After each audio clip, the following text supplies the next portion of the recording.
We're told wind not only tore down that tree, but it also twisted the branches as it came down. Tens of thousands of people are without power right now as we bring in WFMY News 2's Christian Morgan with the latest on the storm's track. Yeah, Tahisha, no doubt a busy day of weather so far, and we're tracking Zeta. I mean, this thing is zooming right along. It has already made it into central Virginia as it continues to weaken, but it's moving at almost 50 miles per hour, just about as quick as you could drive. As it moves away from us, our wind gusts so far today have been in the 45 to 55 mile per hour range. A 51 mile per hour gust recorded earlier today at PTI. Winds have calmed down a little bit now, still gusting between 20 and 30 miles per hour, but really impressive today are sustained winds have been at 38 miles per hour, which is really rare for around here. As we go throughout the rest of the evening, those winds will continue to calm down a bit, still going to be gusting 20 to 30 miles per hour, and it will still be breezy heading into tomorrow. Now, you might look at the sky, seeing the clear sky and the sunshine and think, well, it's over, but not yet. We still have a little more to go, and that sunshine is helping to warm us up into the 80s, which could then be added fuel for thunderstorms later this evening. So as we go through the hours, really between 8 o'clock tonight until about midnight, we're also going to have the threat of some strong or severe storms as that cold front slides through. Then after that, we will be all in the clear and things will start to clear out and get much nicer and cooler as we head into your Friday. So bottom line, winds do still gust as we head throughout the rest of the evening, 25 to 35 miles per hour. And we will watch that time frame from about 8 p.m. until about midnight for a couple strong or severe storms. And with those storms, there is a low tornado threat. Although it's not that likely, we still do have to mention that. That's something we'll be keeping an eye on. As we head through the overnight hours, we do start clearing out. Your Friday ends up sunny, but still breezy ahead of a big chill heading this weekend. We'll dive into all those details and take a look at your full 7-day forecast coming up.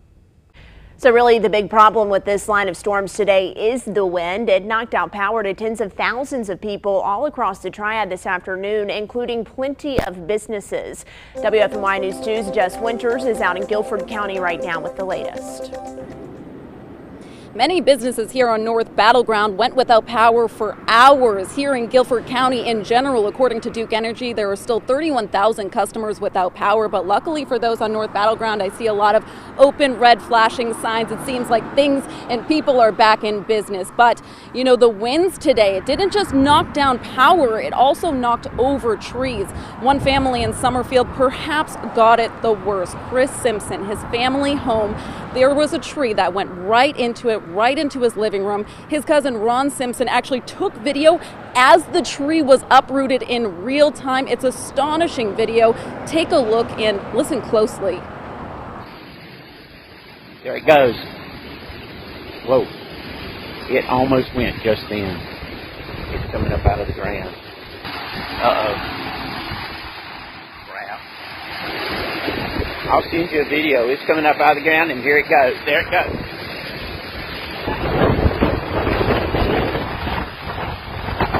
There it goes, Chris.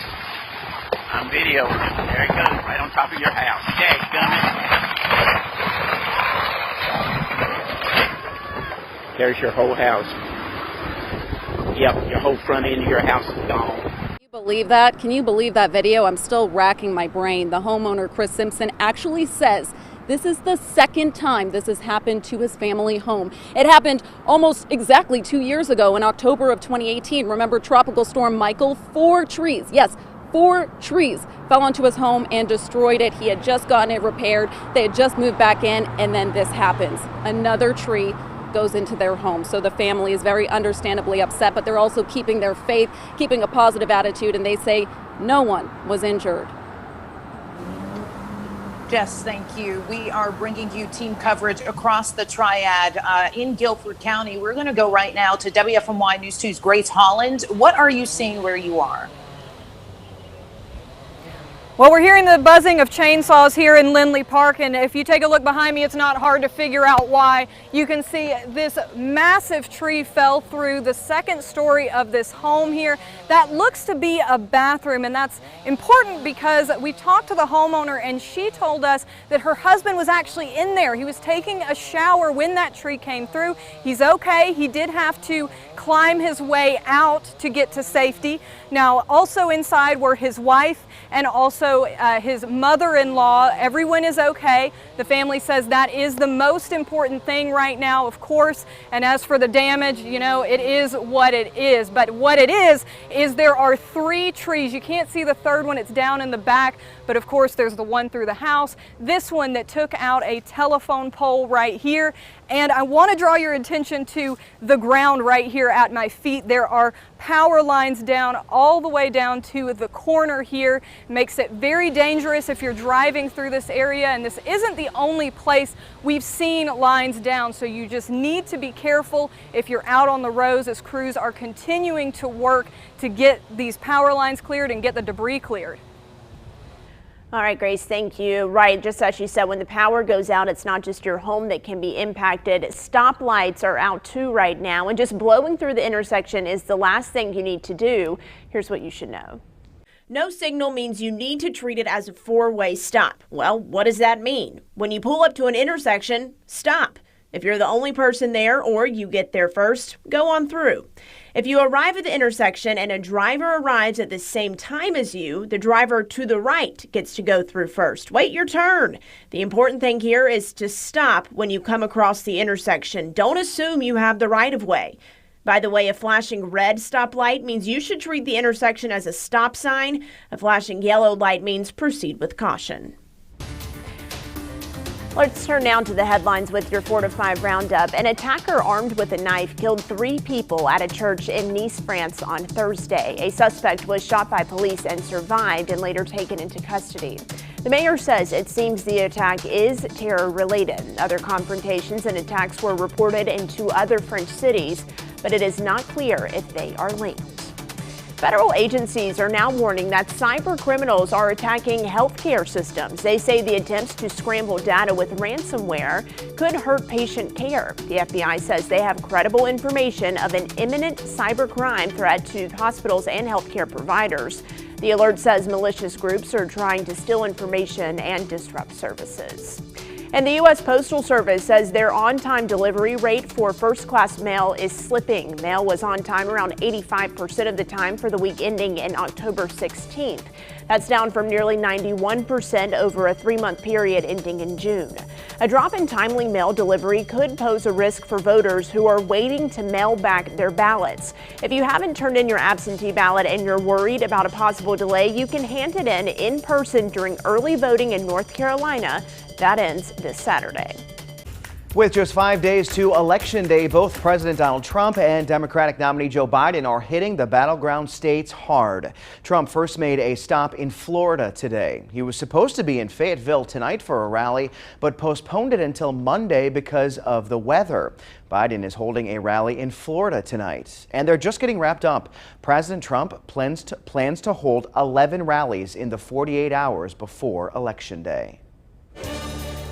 The United States Supreme Court ruled that absentee ballots in our state can be received and counted up to 9 days after Election Day. Mailed ballots postmarked on or before Election Day have to be in by 5 p.m. on November 12th to count. Chief Justice John Roberts and Justice Brett Kavanaugh joined the 3 liberal justices in the majority. New Justice Amy Coney Barrett decided not to take part because she did not have time to fully review the party's filings. Well, we are just a few days away from the election, and it is important to know what political stories you might see online are real and which ones are clickbait. So we're breaking down a claim that could impact your vote for president. That's next.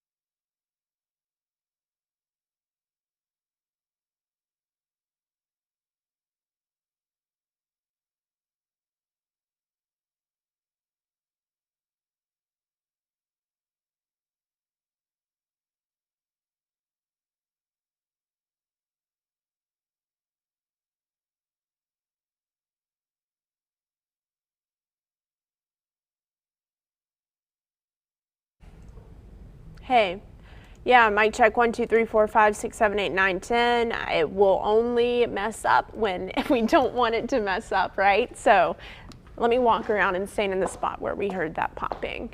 Mic check, Maddie, 1, 2, 3, 4, 5, 6, 7, 8, 9.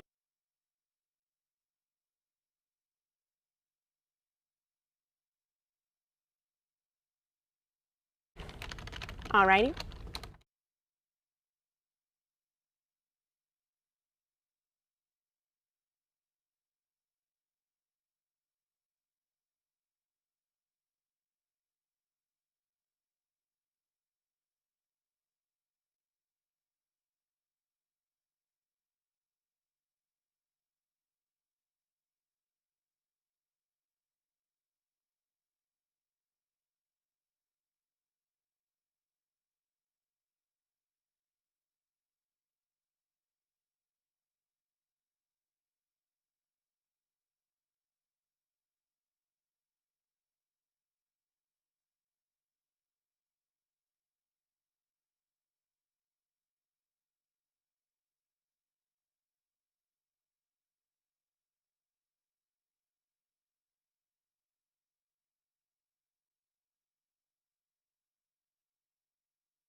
Welcome back to your 4 to 5. We are so close to Election Day, and we are starting to see more false and misleading claims about the candidates on your ballot. Like a new one going viral that says Joe Biden's tax plan would add a 3% increase to all property taxes.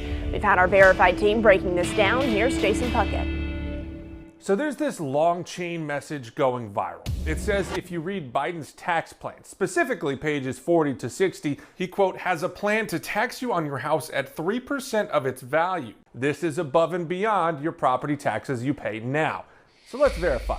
Does Joe Biden's economic plan include an additional property tax on homeowners? First, one reason this may be spreading now is the name of the poster, David Ramsey. Now, some posts have linked this claim to popular financial advisor Dave Ramsey, but they're not the same person. So now let's dig into the claim itself. Our main sources are Biden's published plans, analyses by 2 independent think tanks, and the National Conference of State Legislatures. So Biden's published tax plans look like this, about 7 pages on their website. You can't look at pages 40 to 60 as the claim suggests because they don't exist. Okay, but do his actual plans say anything about an increased property tax? No. Property tax is never mentioned in any of his plans, and analyses of Biden's proposed tax plan by the Tax Policy Center and Tax Foundation had no mention of property taxes either. The National Conference of State Legislatures shows that there's currently no property tax at the federal level, period.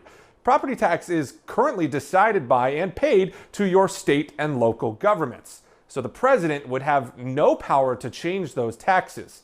That would take an act of Congress. Bottom line, this claim is false. If you've got other claims or questions for us to look into, send us an email. To verify, I'm Jason Puckett. And props to Jason Puckett and his team verifying some of these different things you see on social media, especially right now. It's so hard to know the difference and know what's real and what's fake.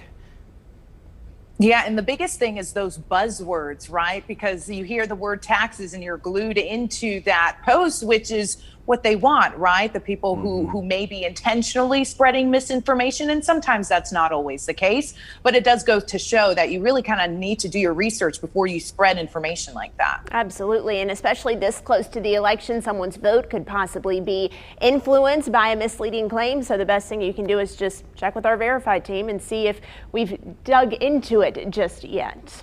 All right, more of the 4 to 5 is coming up right after this. We'll hope you'll stick around, but of course we are always live on Facebook if you want to join our conversation there.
Well, a busy weather day, no doubt, across the Triad. Let's check in and see where we are as far as the latest on Tropical Storm Zeta. It has now moved away from us, but our winds today have been the big story. Not so much the rain, but the winds. We had a 51-mile-per-hour gust registered at PTI earlier today, and winds are still gusting. Even though they've calmed down, they're still gusting 25 to 35 miles per hour, and that's kind of where they'll stay as we head throughout the rest of the evening. We're still going to be gusting in that 20 to 30 mile per hour range all through the rest of the evening. So we really wait until Saturday until those winds calm down. So are we done with Zeta? Are we all done for the day? Well, not quite. Zeta is moved away, but now we've got to worry about this cold front that will be approaching us as we head throughout the rest of the evening. So don't let this beautiful Carolina blue sky and that warm sunshine fool you. This cold front is going to be racing by as we head throughout the rest of the evening. And actually that sunshine could possibly be added fuel for any storms. But once that front gets out of here, really overnight and into your Friday, we are going to be clearing out and we're going to be starting our big cool down for the weekend. But before that, as that cold front comes through, we could have a few strong or severe thunderstorms, mainly for our southern counties from about 8 p.m. until midnight. Then after that, we can sound the all clear alarms. So again, this is mainly going to be for our southern counties tonight. Some of those storms could be strong or even on the severe side. And there is with those storms a low end threat of a possible tornado. That's one thing that we're going to be watching very closely. Sunny for your Friday, but it will still be very breezy. Winds gusting 20 to 30 miles per hour tomorrow. So overnight, we do keep those showers around, but the clouds will start to clear out overnight down to 62 for the overnight low. So really not all that cool. Your Friday ends up being a warm afternoon in the 70s again before we clear out heading into the weekend ahead of a big chill for Halloween weekend. Temperatures struggling to get out of the 50s on Saturday and Sunday. And hey, don't forget, change your clocks back on Sunday too. Overnight lows in the upper 30s and low 40s. Depending on your age, you might have some great memories of the USS North Carolina Battleship. Well, now you can learn more about the World War II ship called the Showboat. Eric spoke to the curator and host Mary Ames Booker about a new show. Well, Mary Ames, you and I were talking before we started recording. I'm a huge fan of the Battleship. I went just about every other year growing up as a kid. I have all kinds of souvenirs from it, so I was excited to hear you started a podcast. But where did this idea come from? So about, last year, 2019 or so, a couple colleagues and I were talking about it and said, well, do we have a podcast? And we said no. And then other stuff kind of happened and we got really busy with other things. And then when COVID hit and we shut down, I thought, well, here's an opportunity for us to do a podcast. We're looking for ways to still engage with our audiences. And I thought a podcast would be a lot of fun. So now you've started this, your first episode is out. Tell us the name of the podcast and what will this be all about? I'm sure, obviously, the Battleship, but what's the broader spectrum of it? It isn't just about the history of the ship. It will be about, say, the crew members or, the important events of the Battleship in her wartime experience. But I really also want to make connections to the Battleship today, how she serves our community, how she's maintained, what she means, who uses the Battleship, not just visitors, but, she's still a viable component to the community as well as to military. So I want to, in every episode, to make those connections between then and now. So what's the future goal of this? What do you hope that people take away from at the end of each episode? I think at the end of each episode, I'd like people to think, gosh, I didn't know that. Or that's really interesting. That's a real interesting idea I never thought about. Well, I, for one, am very excited. I'll be listening tonight, that's for sure, or maybe during the show, but don't tell my boss. Mary Ames, thank you for your time today. We appreciate it. Thank you.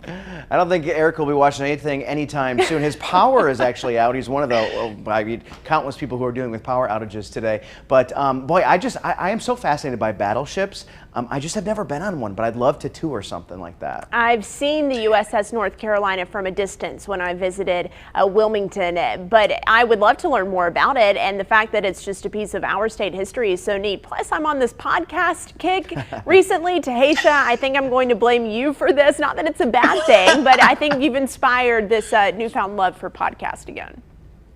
Yeah, it's just a great way to just have something on in the background. And this way you're actually learning something too, right? About like local here to the state. Back in Massachusetts, we have this place called Battleship Cove, and you can actually go on all these different battleships. And we used to do that for field trips growing up. So now knowing that there's this podcast for something based here, you better believe I'm going to be listening. Yes, and Eric, if you are watching maybe on your phone, hi, we miss you. Hope your power comes back on soon. More of the 4 to 5 after this.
Welcome back to your 4 to 5. Today is a day worth celebrating because it's National Cat Day.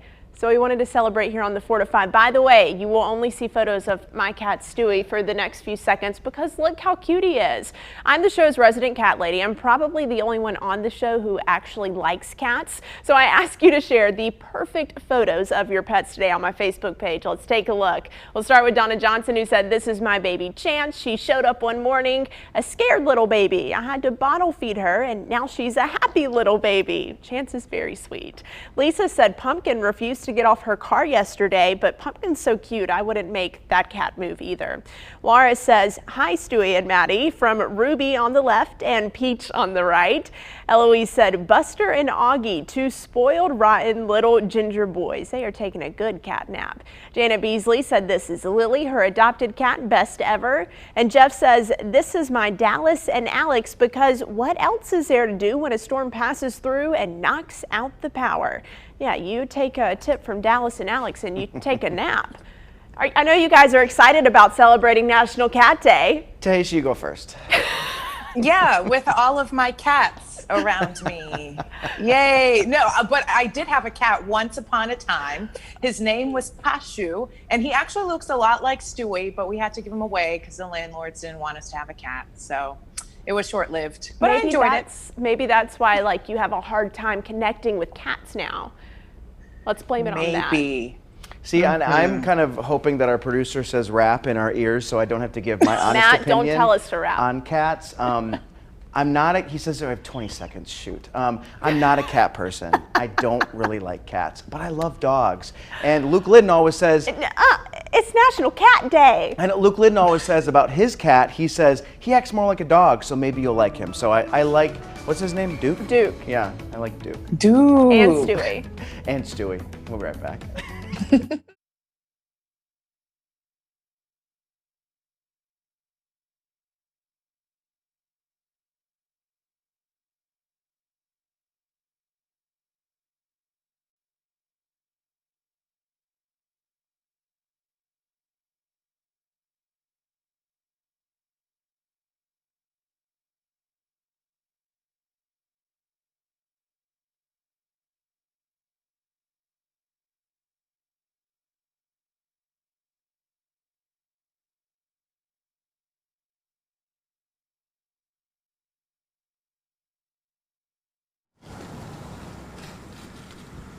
All afternoon, I've seen folks frustrated because this is what they're running into. If they're not seeing down power lines in the middle of the road, they're seeing down trees or huge tree limbs like this blocking roadways. You can see we are seeing both in one. Okay. Major mix minus, okay? I don't know what that means.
Good afternoon and welcome to a very busy 4 to 5 on this busy weather day. I'm Chad Silber, joined by Maddie Gardner and Tahisha Moyes. Yes, as we mentioned, Eric Chilton is one of the thousands of people across the Triad who does not have power this afternoon, so he's not joining us in person, maybe in spirit. But we are so glad you're here and are connecting with us both on air and online.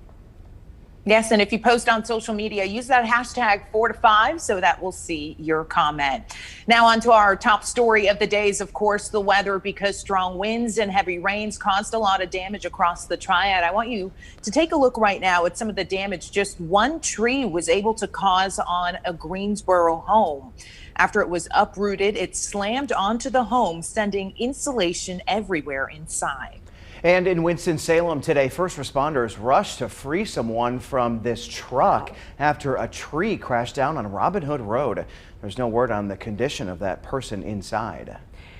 And Christian, you look outside, the sun is out now, but that actually might create more problems later. What's going on? Basic building. Yeah, that's very true, Maddie. We're taking a look here at where Zeta is now. It's well away from us. It's up in central Virginia, but it is trucking along at 53 miles per hour, about as fast as you can drive. Even though it's far away from us, of course, the winds have been our big deal today. And even though our peak winds are gone, we still have gusts 25 to 35 miles per hour across the area. And as we head throughout the rest of the evening, it's still going to be breezy. Winds are still going to be gusting 20 to 30 miles per hour. And, you know, we're getting the question now. We see all this beautiful Carolina blue sky and that warm sunshine. Are we done for the day? No, not yet. Zeta has moved away, but now we have to worry about this cold front that will be sliding by as we head throughout the the rest of the evening. And as it does, a lot of that sunshine could be added fuel for thunderstorms. So we're mainly going to be watching that time frame from about 8 p.m. until about midnight as that cold front crosses the area, and that could pop off some strong or even severe thunderstorms. That is mainly going to be a concern for our folks in the southern portion of our viewing area. So folks like Randolph County, Montgomery County, and to the south, although we still can't let our guard down across the Triad. Main problem, we're going to be worried about a low-end tornado threat. And I say low end because it's not a huge chance, but it's not nothing. So we're going to have to watch for that. And it will still be breezy, although we'll be clearing out overnight and heading to your Friday. It's still going to be a breezy day of weather as high pressure builds into the area and we start a big cool down heading into the weekend. So Friday, the sun comes back out, but it's still going to be windy. Gusts 20 to 30 miles per hour are possible with temperatures in the low 60s. Now wait till you see this cool down for the weekend and your holiday weekend for Halloween. We'll dive into those details coming up. Well, all across the Triad, people felt the powerful winds today. That heavy wind knocked out power and even uprooted trees onto houses and cars in Winston-Salem. WFMY News 2's Denise McMiller is live in Forsyth County with the latest on the storm damage there. Well, all afternoon, I've seen folks frustrated because this is what they're seeing. If they're not running into down power lines in the roadways like this, they are seeing down trees or down tree limbs, just like this one right here. There's a huge tree limb right here in this roadway, and you can see that just at one intersection, we're seeing both instances of down trees and down power lines in just one neighborhood at one intersection. Now, the Winston-Salem Fire Department is making their rounds. They're cutting or putting up caution tape in different areas. As you can see right here, they have caution tape put up where they are seeing down trees and down power lines to keep folks from driving through these dangerous conditions. I've also seen tree removal crews making their rounds. A couple of trees we saw down earlier this afternoon have been cleaned up, so they're slowly clearing up some of that debris. Of course, cars like this one are having to find another route to get around. That's some of the frustration that folks are seeing tonight. But of course, there's more widespread damage throughout the city of Winston-Salem. And I'll make sure to bring you some more details and information and show you some other areas that have had some damage at both 5 and 6 o'clock. A big honor for folks in Surry County. This week, the National Weather Service designated the county as a storm-ready community. I spoke with Surry County's emergency director about how they work to keep people safe. The one thing that we absolutely want to do is top priority is take care of the citizens in the county. It's not always an easy job, but one John Shelton does not take lightly. Hold on, this may be important. No problem. As the emergency services director in Surry County, he's responsible for making sure the county is safe before, during, and after an emergency. And that means making sure the community is aware of what's heading their way, especially when it comes to severe weather. So being able to communicate with them, get the information out there, give them a state of readiness that we have in place, reassure them that we will manage the problem as best we can. The county has a number of ways to contact residents. They have a reverse 911 system called HyperReach that sends emergency notifications straight to your phone. We also have a public safety portal that you can access on the county's website that will give you ongoing information about what the county is doing, where most of that storm activity is. It will give you shelter information. Their efforts don't go unnoticed. The National Weather Service recently designated Surry County as a storm-ready community. Being storm ready is a collaborative effort among all of the different agencies that would be included in managing a storm. Those agencies include law enforcement, fire and EMS, school systems, city governments, social services, and the health department. Shelton says he's grateful the National Weather Service recognizes the work they put in. Yes, we're very excited about it. We think that that's a credit to people working together as a team. So Shelton says that EMS works with both social services and law enforcement to track people down who don't have reliable phone service or internet to make sure that they're safe. And he says during severe weather, much like today, law enforcement will do community checks. So it's just a lot that they're doing up there to keep people safe, and a lot of avenues at that as well. Absolutely. And I check their Facebook page often. They're always updating people on what's going on there as well. It's always great to stay weather aware, especially especially because days like this can pop up, and we definitely want people to be safe. And props to those first responders who just hand out props all over the place today. You know, you can plan for so many different scenarios, but there's always going to be that one that has you planning for something else the next time around. So hopefully they just can learn and move on and do better the next time as well. Yeah, absolutely. Congrats to Surry County. Well, let's turn now to your 4 to 5 roundup. Take a look at a few headlines today. Toyota is adding 1.5 million cars to a recall from earlier this year about faulty fuel pumps. The issue can cause them to fail and engines to stall. Now nearly 6 million cars from Toyota and Lexus are on the recall list for repairs. It affects 40 models in the U.S. dating back to model year 2013. Toyota and Lexus dealers will replace the fuel pump at no cost to customers. With just 5 days to go before Election Day, both President Donald Trump and former Vice President Joe Biden are campaigning in the pivotal swing state of Florida today, where polls are showing a tight race. The Biden campaign is stepping out to Latino voters. He released a new ad about the hundreds of immigrant children separated from their parents at the border, and he pledged to sign an executive order forming a task force to reunite families if he wins the White House. Meanwhile, President Donald Trump is stepping up his campaigning. CBS News learned he plans to hold 11 rallies in the 48 hours before Election Day. The nation's top infectious disease expert says a COVID-19 vaccine is likely to come next year, but not before. Dr. Anthony Fauci says an approved vaccine could come in January, but it could also be later. In an interview earlier this week, Dr. Fauci says we need to double down on mask wearing, social distancing, and avoiding large crowds or congregate settings. He says if we were all to do that, we'd be doing much better than we are right now in the fight against the virus. Meantime, our state's coronavirus numbers are going up again. The state confirmed 2,885 new cases in the past 24 hours, breaking the single-day record we set last Friday.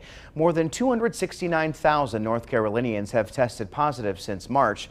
The percentage of tests coming back positive is also high, 6.4%, well over the 5% state leaders are targeting.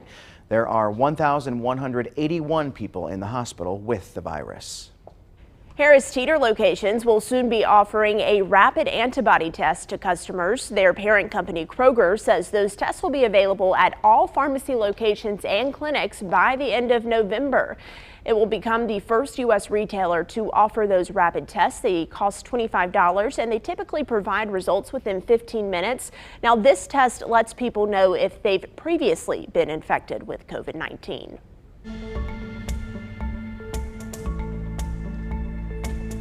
All right, so we're looking at the calendar. You know what Saturday is, right? It's Halloween. It is Candy, Halloween. costumes, fun stuff. It's also, hey, fall back time. Oh, yes, we get an extra hour of sleep. I'm here for that as well. Both of these things are good things, but before we can get to that, we have to get to this right here. And that is the utilities deadline. That's happening on Friday, October the 30th. Now, this is all about your utilities in Greensboro and in Winston-Salem, Forsyth County. Customers, you need to call by October 30th, that's tomorrow, to avoid late fees and possible disconnection. This doesn't mean that you have to pay everything by tomorrow if you owe back money to your utilities. But if you don't call by tomorrow, late fees and possible disconnection are a reality. Neither Greensboro nor Winston-Salem Forsyth County want you to be disconnected and not have water. There are payment plans to help you out. Tonight at 5:30, we're talking to both entities about how to go about setting up those payment plans to help keep your service. You can text us your questions with them. 336-379-5775. Text please, no calls.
Anyone familiar with the Liberty Showcase Theater knows how important it is. Owners are now working to open a similar venture in Reidsville.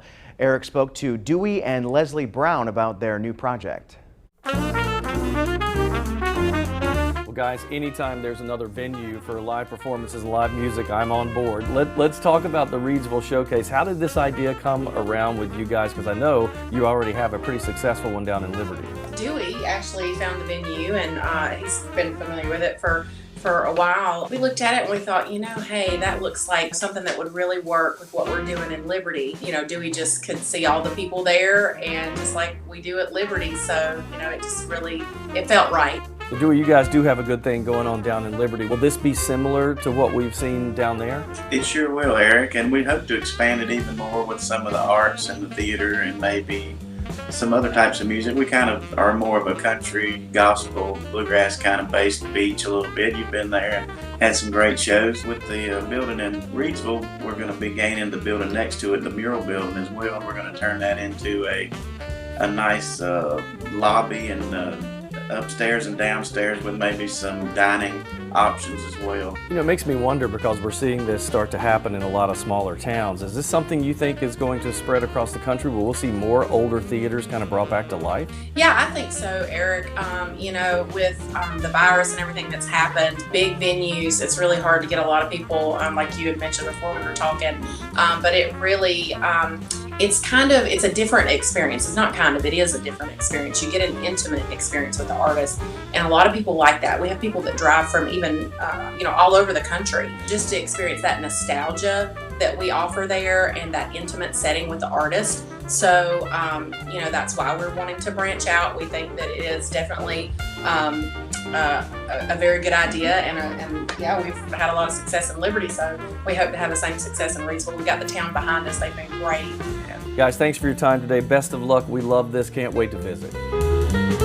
So Eric says visit, but I think that he probably wants to join, right? And I think he would do well. Yeah, I know Christian Morgan probably would join that too. We have so many talented people on staff. We really do, and especially musically talented. I'm not one of them. Chad, I know you love live music. Concerts were your thing before this all hit, so I imagine that you're ready to get back and see some live performances. Yes, and I wish we could just get kind of like a bubble, like a space bubble that we could all just be in, so we could still go to these things. Be Bubble Boy 2020. Yeah, what about you, Tasha? Yeah, I'm all for it. I want to be in it too. I'm with Christian and Eric. Maybe the three of us should start something. Oh. I'll be your biggest fan. Too legit to quit, we can call you. We're on a roll. Best I had. We'll be right back.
Big deal wind today. That's what we've been dealing with. Thankfully, our peak wind gusts, those highest winds, are now over. Peaking at 51 miles per hour today in Greensboro at PTI, 47 in Winston-Salem, 43 in Asheboro. Winds are still gusting 25 to 30 miles per hour, as you see on this map here. And as we go throughout the rest of the evening, we're still going to be hanging on to some gusty winds. Nothing like we saw this morning, but people are asking, are we done for the day? Are we done with this? Well, we're done with Zeta, but the next thing on our minds is this cold front that will be crossing the area as we head throughout the evening hours. And as it does, it could bring us some strong thunderstorms, possibly especially to our southern counties. After it gets out of here, though, we really start clearing out and we start cooling down ahead of a big chill on the way this weekend for your Halloween weekend, I should say. Let's take you through in time and Futurecast and show you from about 8 p.m. until about midnight is that time frame we're going to be watching for some strong to severe storms. And although it's not nothing, we still do have a low-end tornado threat, mainly for our southern counties. So folks like Randolph County, Montgomery County, possibly Davidson County, but we're still going to keep our guard up for the entire triad for some of those storms to become strong or severe. And really the fuel behind those thunderstorms is going to be all this beautiful Carolina blue sky and sunshine that we have. It's a little bit misleading, but all that sunshine helps to warm us up. We're well into the low 80s all across the board, and that is just added fuel for any thunderstorms that happen to pop off. So again, mainly watching that time frame from about 8 p.m. until about midnight tonight. And then we are all in the clear. Friday ends up being a really beautiful day with a lot of sunshine and temperatures much cooler in the 60s, although it's still going to be breezy. Winds gusting 20 to 30 miles per hour. And then the big chill is on for the weekend. Struggling to get out of the 50s on Saturday and Sunday. Temperatures in the upper 30s and low 40s for the morning lows, which means we could have some patchy frost. It'd be the first of the year. The Carolina Panthers and Atlanta Falcons play tonight down in Charlotte, and this is actually the third game of the season where fans are allowed to be in the stands. WFMY News 2's Amanda Ferguson shows us one family's perspective on going to a Panthers game during a pandemic. In a normal year, I'd probably be at Bank of America Stadium telling you about the Panthers game and everything in between. But I can't do that this season, so one Triad family walks us through game day 2020. When you first get there, you have to obviously do the thermometer checks. You have to go through a pretty strict screening process. In fact, I didn't pass the first 2 times. Thankfully, Micah Higgins and her family got to go inside the Carolina Panthers and Arizona Cardinals game. The first time fans were welcomed back inside Bank of America Stadium, only about 5,000. It was definitely a different experience, but also a very unique experience. Micah says her and her husband Sean have been going to Panthers games for about 6 years. This one's much different. It's their first time bringing their 5-year-old son Lincoln.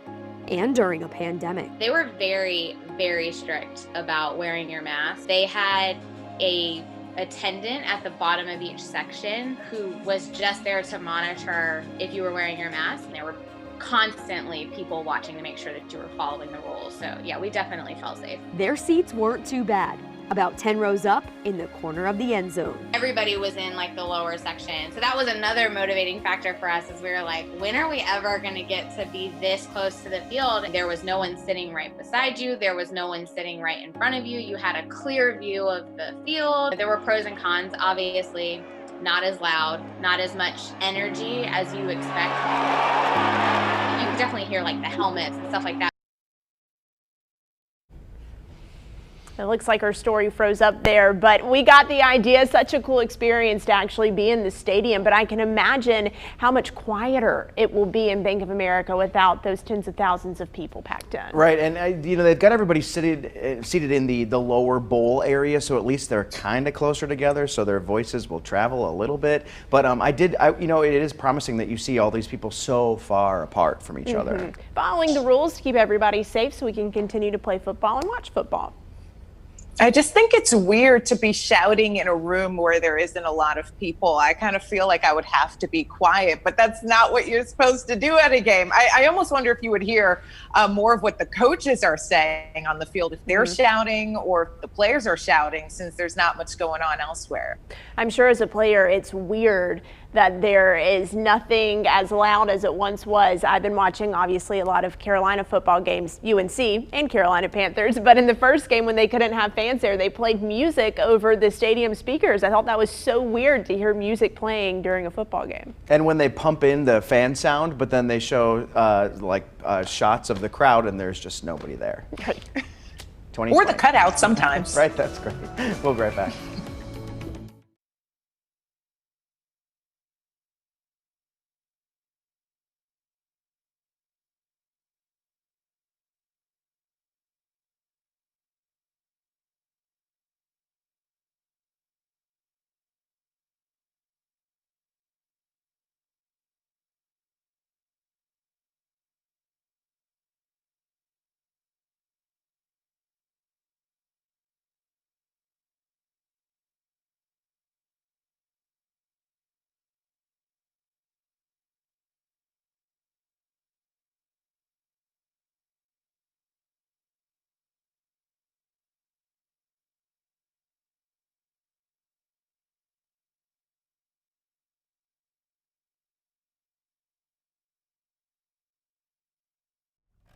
Hey, ice cold milk and an Oreo cookie.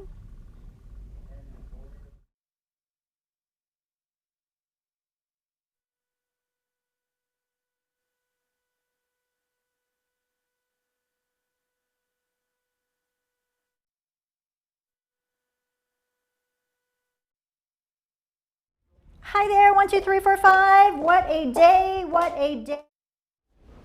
Hey there, I'm back. Sorry it was off. Now it's on. That's why we do the mic checks.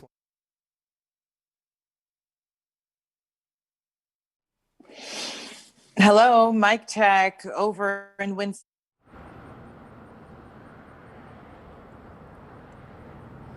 Hey, mic check. We are off of North Battleground right now. Since we're tossing to a VOSOT, but if you want to pan. Crews are still working to clear the debris.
It's time for my 2 cents spooky edition because Halloween is this week and for some reason people like to be scared around this time of the year.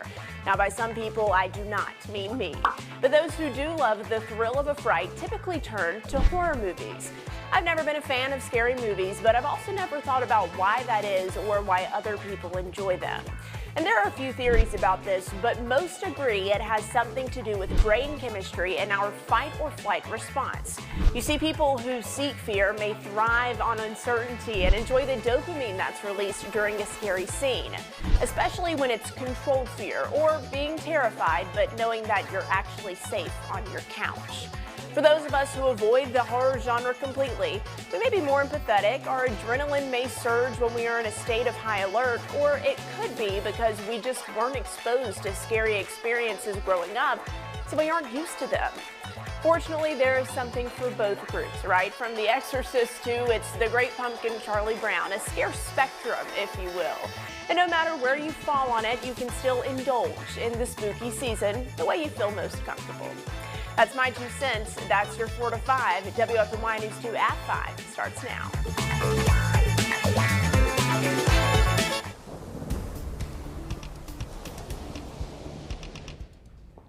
There it goes, right on top of your house.